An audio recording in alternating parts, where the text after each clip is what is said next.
नमस्कार मित्रों। जीवन क्या है, इस विषय पर जिन लोगों ने पार्ट 1 और पार्ट 2 नहीं देखा है उनके लिए वीडियो का लिंक नीचे दिया जा रहा है। कृपया पसंद आने पर लाइक और सब्सक्राइब अवश्य करें। अब बात करते हैं शरीर और मन,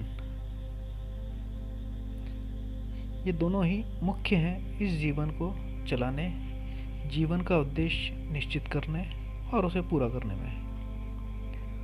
साथ ही साथ इस जीवन का आनंद लेने, अनुभव प्राप्त करने और समस्त क्रियाकलापों में इन्हीं दोनों की भूमिका है। ये दोनों ही एक दूसरे के पूरक कहे जा सकते हैं, क्योंकि मन के बिना शरीर और शरीर के बिना मन किसी काम के नहीं। हाँ, एक बात ध्यान देने योग्य है कि शरीर की सारी क्रियाएं, जैसे कि दृष्टि यानी नेत्रों के द्वारा जो कुछ भी हम देखते हैं वो सब बाहर की ओर का देखते हैं, अर्थात बहिर्मुख है। बोलना, जो कुछ भी हम अपने मुख से उच्चारित करते हैं या बोलते हैं वो भी बाहर की ओर है। श्रवण यानी हम जो कुछ भी सुनते हैं वो सारी आवाजें, सारी ध्वनियाँ सब बाहर की हैं। स्पर्श, हमारी शरीर की त्वचा के द्वारा होने वाला अनुभव, जैसे कि ठंडा, गर्म, स्पर्श, स्पंदन आदि आदि, अर्थात ये सब कुछ बाहर की दिशा से ही होता है। हमें अपने आसपास की ही नहीं बल्कि दूर दूर के स्थानों की सूचना, जानकारी शरीर की पंच इंद्रियों के माध्यम से हो जाती है। इसमें दूर का देखना, सुनना यानी बाहर का सारा ज्ञान इन इंद्रियों के द्वारा हमें प्राप्त हो जाता है। परंतु जिस शरीर को अनेक अनेक वर्षों से साथ लेकर चलते रहे हैं, क्या कभी भी हमने इसके भीतर के किसी भी अंग या अवयव को देखा है? कैसा दिखता है हमारा हृदय, लीवर, किडनी? कैसा दिखता है हमारा स्वयं का मस्तिष्क और शरीर के अंदर स्थित बाकी के अन्य अंग? क्या कभी आपने देखने का प्रयत्न किया है? क्या कभी अपने भीतर से आती आवाज को सुना है? क्या आपने कभी अपने शरीर के भीतर स्थित किसी भी अंग से कोई बात की है? कभी नहीं। हमने जो कुछ भी देखा, सुना या कहा या अन्य प्रकार से अनुभव किया, वो सब कुछ तो बाहर ही था, जिसका हमारे भीतर से यानी अंतर से कोई संपर्क या कहें कनेक्शन था ही नहीं। स्वयं को आत्मा मानकर जीवन का विचार करके देखें। जिस शरीर से हम इतना मोह करते हैं, एक बार जरा सोचकर देखें कि बिना ऊपरी त्वचा के रक्त, मांस, मज्जा, मल, मूत्र आदि से बना हुआ वही शरीर बिना त्वचा के कैसा दिखाई देता है, कैसा लगता है? एक बात तो आपने भी सुनी होगी कि खाली हाथ आए हैं और खाली हाथ जाना है। बहुत ही आसान सा अर्थ है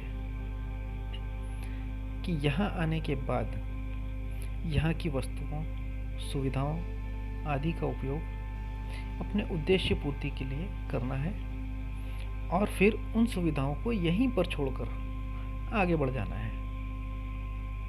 ये ठीक इस प्रकार है कि हम किसी शहर में, किसी होटल में 1 या 2 दिन के लिए कोई कमरा किराए पर ले लेते हैं और कार्य समाप्ति पर छोड़कर आगे किसी और शहर की ओर चल पड़ते हैं।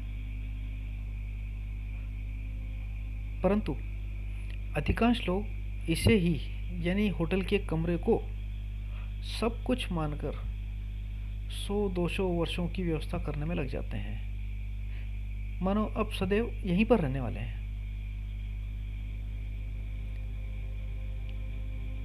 अब बात करते हैं मन की।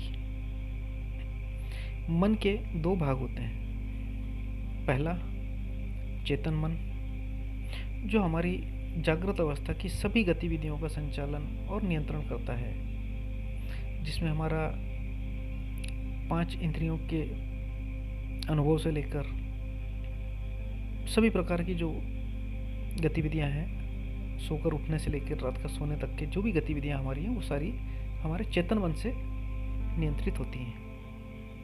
और दूसरा होता है अवचेतन मन, यानी मन का वो भाग जो वाकई में रहस्यमयी भी है, शक्तिशाली भी है, जिसका संबंध हमारे पूर्व जन्म से भी है, हमारे स्वप्नों से भी है और हमारे भविष्य से भी है।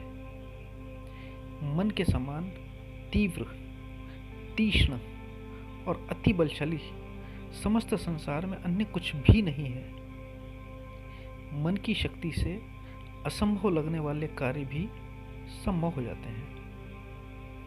किसी भी प्रकार के विषय में, विज्ञान में, विचारों में कोई सीमा बाकी नहीं रह जाती है। मन को संकल्पित कर किसी भी कार्य या दिशा आदि में लगा देने पर आश्चर्यजनक परिणाम मिलने लगते हैं।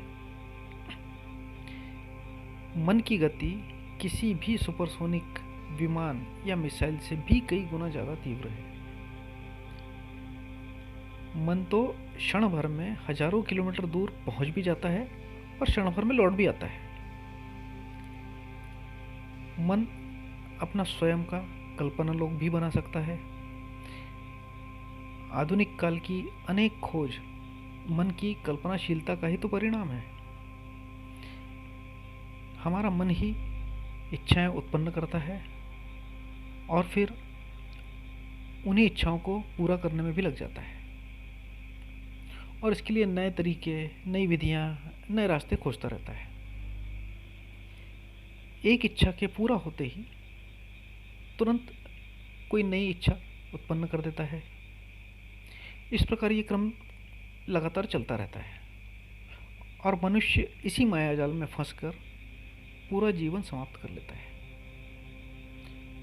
और उसे ये समझ ही नहीं आता है, क्योंकि मन हमें यही एहसास कराता रहता है कि इस इच्छा के पूरा होने पर सुख मिलेगा, आनंद मिलेगा, खुशी मिलेगी।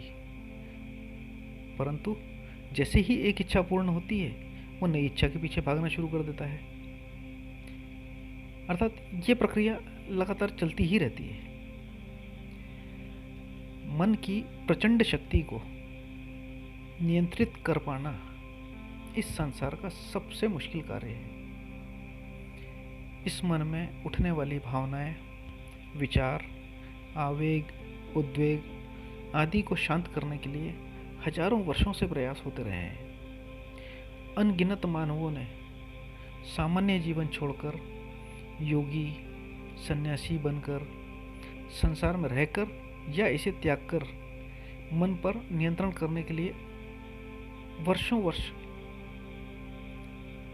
साधना, तपस्या, योग आदि का उपयोग कर इस पर नियंत्रण किया, और आज भी अनेकों उसी मार्ग पर अग्रसर हैं। हमारा जीवन विरोधाभासों से भरा हुआ है। संसार और संसार की वस्तुएं जैसी दिखती हैं वैसी होती नहीं। जो हम चाहते हैं वो मिलता नहीं,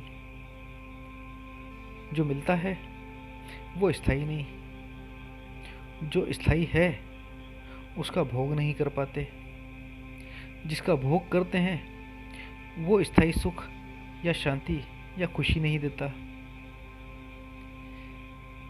मानव रोते हुए जन्म लेता है, शिकायतें करते हुए जीवन जीता है और असंतुष्ट अवस्था में मरता है। मानव जीवन में सदैव आनंद, सुख, शांति, इसकी खोज की कोशिशें लगातार चालू रहती हैं और इन्हें सभी प्रकार के भौतिक साधनों, वस्तुओं, स्थानों आदि में पाने का प्रयास लगातार चलता रहता है।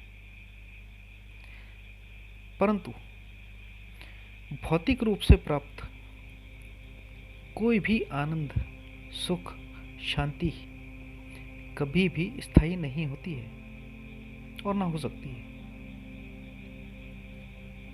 तो इसकी खोज और प्राप्ति के प्रयास निरंतर होते ही रहते हैं और जीवन पानी की भांति बहता चला जाता है, हाथों से निकलता चला जाता है। जिस किसी मनुष्य को चिरस्थायी आनंद और शांति के उद्गम का, स्रोत का भान भी हो जाता है, वो इसकी खोज अपने भीतर ही करने लग जाता है। उसे कहीं बाहर भटकने की आवश्यकता ही नहीं होती है। उसका मन भौतिकता से विरक्त हो जाता है। वो तो अंतर्मुखी होकर स्वयं की खोज में खो जाता है।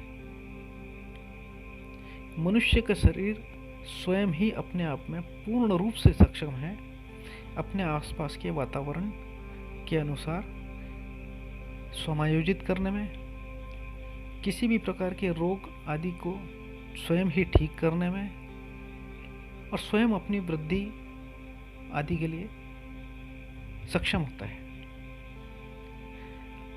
हम जिस लोक में रहते हैं उसे मृत्यु लोक कहते हैं, यानी वो स्थान जहाँ की प्रत्येक वस्तु, व्यक्ति, पदार्थ सब कुछ नाशवान है,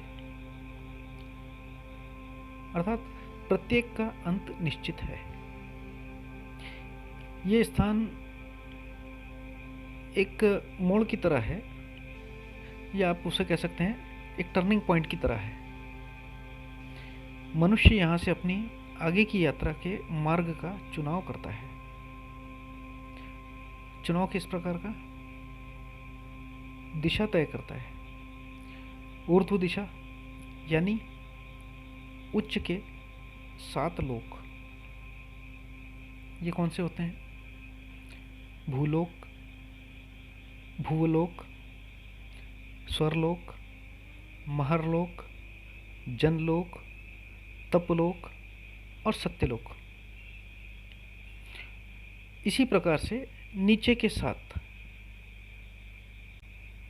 यानी अतल, वितल, सुतल, रसातल, तलातल, महातल और पाताल लोक, ये 7 लोक नीचे की दिशा में हैं। ऊर्ध्व की यात्रा करने वाला मनुष्य योग्य और समर्थ गुरु की खोज करता है, फिर उनसे शक्ति और मार्गदर्शन पाकर अपनी आगे की यात्रा प्रारंभ करता है और उसे संपन्न करने में पूरी तरह से लग जाता है।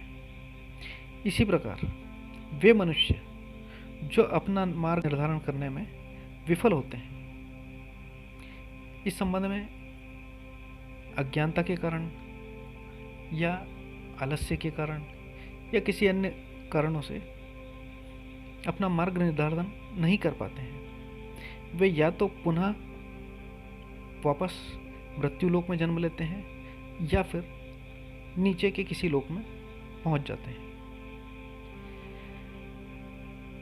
इसी मानव शरीर में 72,000 नाड़ियां होती हैं। 72,000 नाड़ियां, जिनमें से 3 नाड़ी प्रमुख होती हैं, इड़ा, पिंगला और सुषुम्ना।